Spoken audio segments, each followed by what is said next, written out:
Guys, I stole Hansi Flick's playbook after the game, and I am going to reveal everything that he did in this game and why did he leave Osasuna no chance to beat them.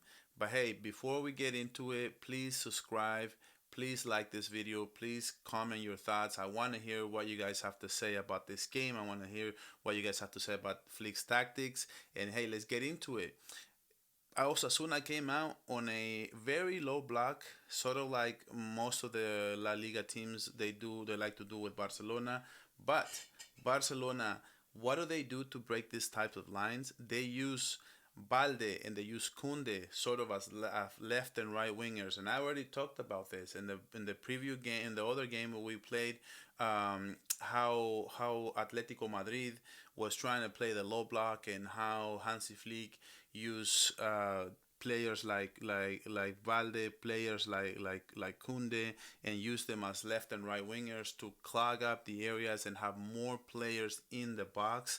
And that's basically what he is did on this game. So we use Balde a lot, and what we did before this in this play, this is the very first play we created some danger, and what we're gonna do is Balde is going to pass it back to Frankie de Jong. So what Frankie de Jong wants to do is he's gonna find Balde back in space after he beats these men right here.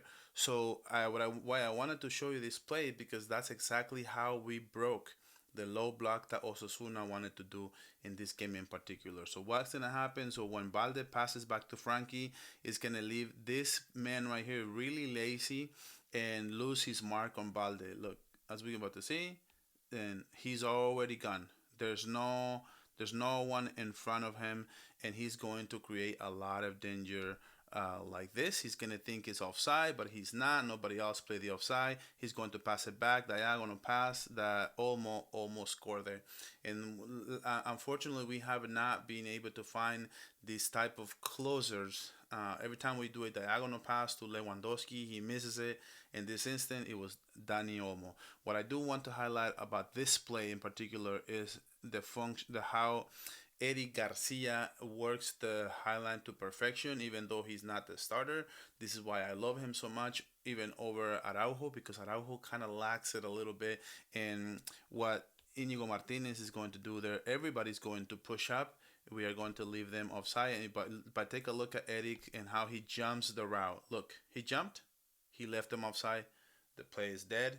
It doesn't matter. You can try to score. You can try to do whatever you want. The play is already over. So in this play, this is the very first goal that we scored against Osasuna. This is how we broke the highland. But I want you guys to take a look at Ferran Torres, okay?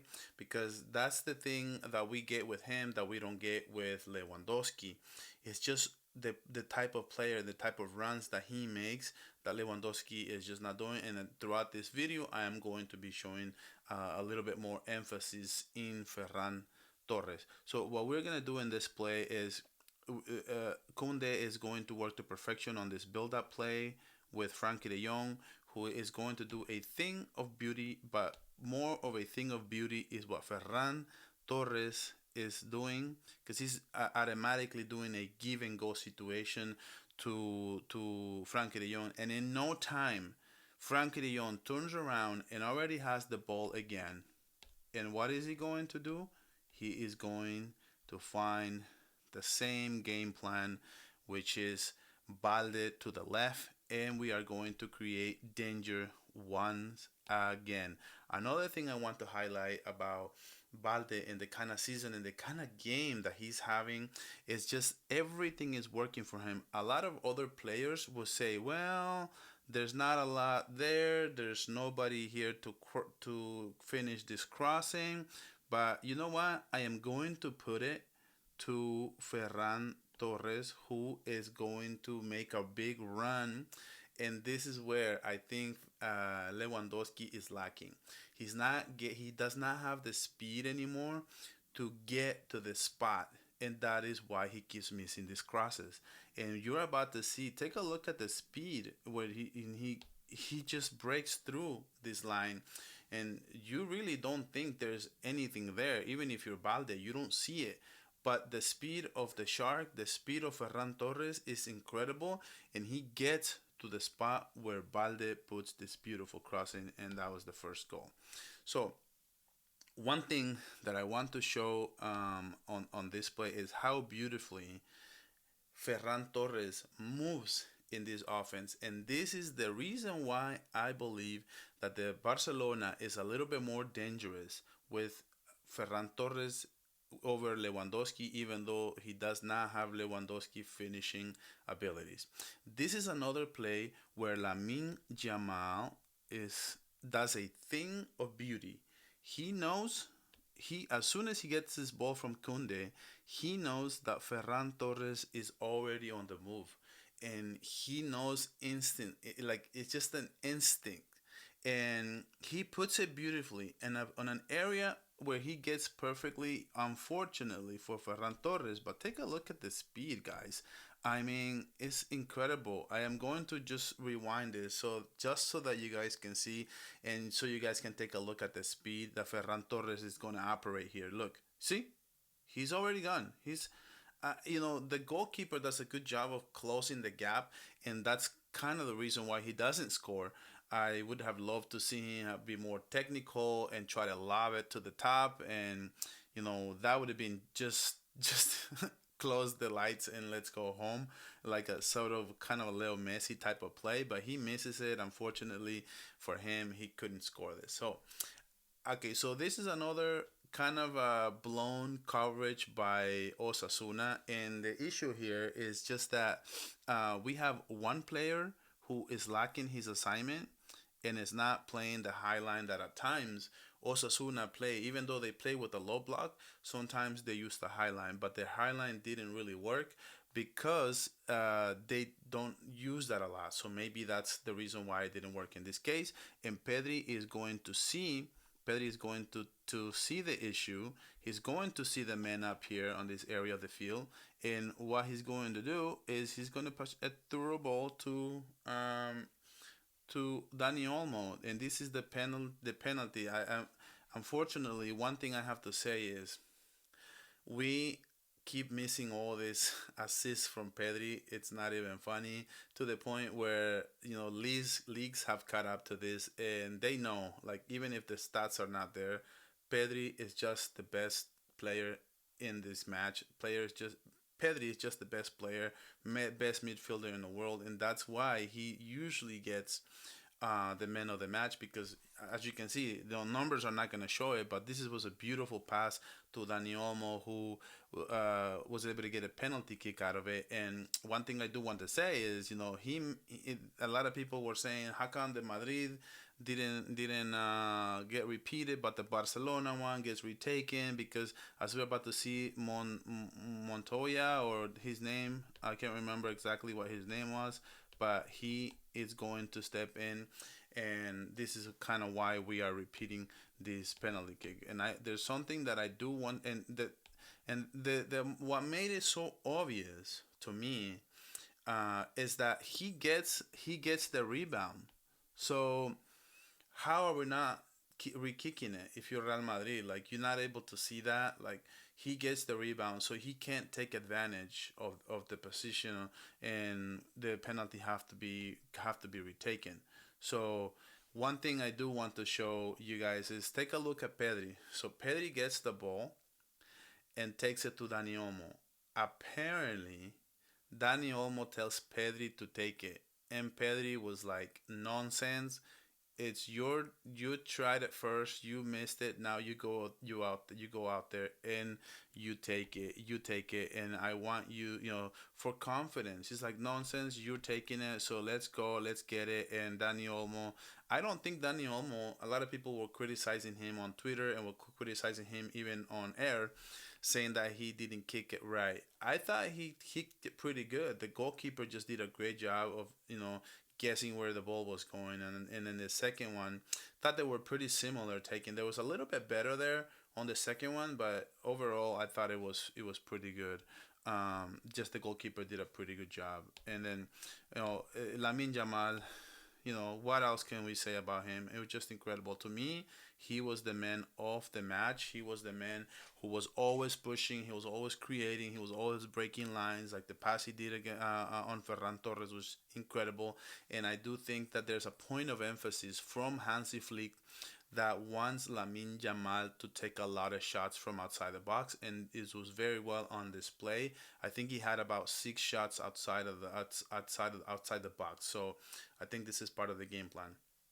And this is where Ferran Torres, the Shark, almost scored another goal. I did say that on my prediction that Ferran Torres scores a brace and Barcelona wins 3-1. We're so close to getting a brace from Ferran Torres that he hits the post. It's incredible. If Ferran scores from here, let's just go home. Let's call it a night and just and let's just move on to the next game, right? So this is going to be part of what Barcelona and Pedri is doing.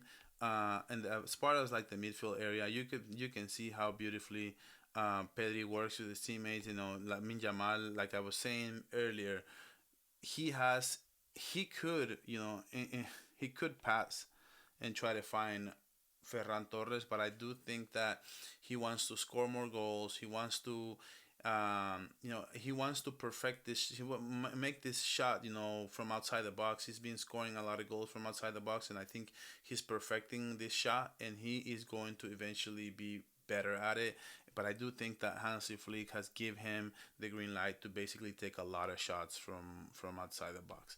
So one thing as I want to mention here again, Ferran Torres, and the way he associates with Fermin, the way he associates with Balde, and he just finds the space. It's incredible. I love him. I want to see more minutes out of him. I want to see this is actually you see how the ball movement from Barcelona and just puts him beautifully. And Ferran Torres, as you can see right here, this is the kind of same place where Lewandowski, I believe Lewandowski would have just sit back and try to like see if he can find a header or something like that. But Ferran Torres is always trying to finish the plays when this Barcelona offense. So it is just what it is right now, and I do think that this same thing here. I want to show that that's why I want to show because you can see that's another shot from Lamine Jamal, and he just wants to make an emphasis on shooting, taking a lot of shots outside the box, and in the second half, this is a play where Lewandowski is already in the game. Ferran Torres came out in the 68th minute. Lewandowski came in, and this is a 1-2 play. But Barcelona makes a lot of out of nothing, so to speak. This was a throw-in from Osasuna, and Barcelona is just going to suffocate every single player and get to the spot right here quickly. You see how fast Barcelona recuperates and how fast Barcelona it's already on offense. You see, and this creates even a 4 against 3. But Lewandowski just doesn't have the speed. He doesn't have the ideas. As you're about to see him, he's gonna close the gap. There's no room. There's no angle, and he still shoots it anyways. In this play, in particular, what I want to highlight is Barcelona is one of the quickest teams in transition you'll ever see, whether that is Premier League, La Liga, any league that you want to mention. Barcelona is just a thing of beauty. And as we're about to see, Pablo Torre, who in this game had a very, very good game, connected a lot of passes. He did a lot for the midfield area. I want to see now that Olmo got injured once again. I want to see a little bit more from Pablo Torre in that role because I think at the opposite of Gavi, right? I think Pablo Torre is a very good number 2 for what Olmo does for Barcelona. I want to see what Pablo Torre can do for Barcelona as far as the number 10 spot. You guys will let me know in the comments whether you agree that I do see some qualities that Dani Olmo has. I do see some qualities on Pablo Torre. as we're about to see, he recuperates. He recover with the recovery, and then right away, as soon as he gets the ball, he's going to send a long pass to Fermin Lopez. I don't know how he saw him. I don't know how he knows, but Fermin Lopez is extremely fast. Okay, Fermin Lopez had a very good game. I love what I saw from him coming in the second half for Frankie De Jong, and I thought that he had one of his best games, honestly. And as we're about to see, look at all the speed, and Pablo Torre puts in a beautiful, astronomical pass. That's insane. And Fermin just finds Lewandowski, and this is what Lewandowski does best. Give him credit. His age. I know I've been saying that Ferran Torres is a little better for the offense, but it's not like Lewandowski is not giving us numbers. Like, he's scoring, he's the Pichichi. He has more goals than Kylian Mbappe. At the end of the day, I can't really criticize him because he can just say scoreboard, and that's literally, I got nothing else to say, man. Like, if you keep scoring goals, it is what it is, right? At this point, and this is another play where Lamine Yamal.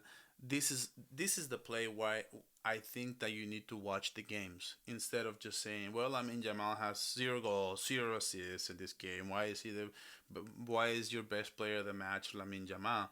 This is why, okay? Relentless. What minute is it? This is the 85th minute. He keeps fighting for this ball. He keeps dribbling. He keeps passing. And look what he finds, Pau Victor. An amazing throw pass, which, brother, just just make the easy pass to Lewandowski. He scores 2 goals. Instead, I can't really blame a forward player for shooting at the net, shooting to the goal. But hey, try the easy pass. And if you're gonna shoot it, score it. Like we used to say in school, right? When I used to play, I said, pass it to me. If you're not gonna pass it to me, you can shoot it, but you need to score. If it's an easy pass for me where I can score, if you're not gonna pass it to me, you better score, because we can't miss this chance. And he misses it. Lamin Jamal should have had this assist, and at the end of the day, he doesn't get a lot of minutes. I get it, but these are the minutes. These are the chances that'll get you more time. These are the chances that will get you more playing time at the end of the day. So this will conclude the game plan. I think overall, this is how Hansi Flick is breaking the lines. He's how Hansi Flick is breaking every single low block. He's using the left and right backs as literally left and right wingers, and they just teams haven't caught up to it. Atletico Madrid did it, and guess what? We're coming right back to you midweek against Atletico Madrid, and I believe Barcelona will come on top. I will be making more videos, tactical videos in the preview as well. Depends what time allows. Barcelona has games every 3 days from here on, and it's gonna be a little tough to make tactical videos as previews. But I will give it a try depending on if you guys like these videos or not. So if you want more, please subscribe, please like the video, and comment your thoughts.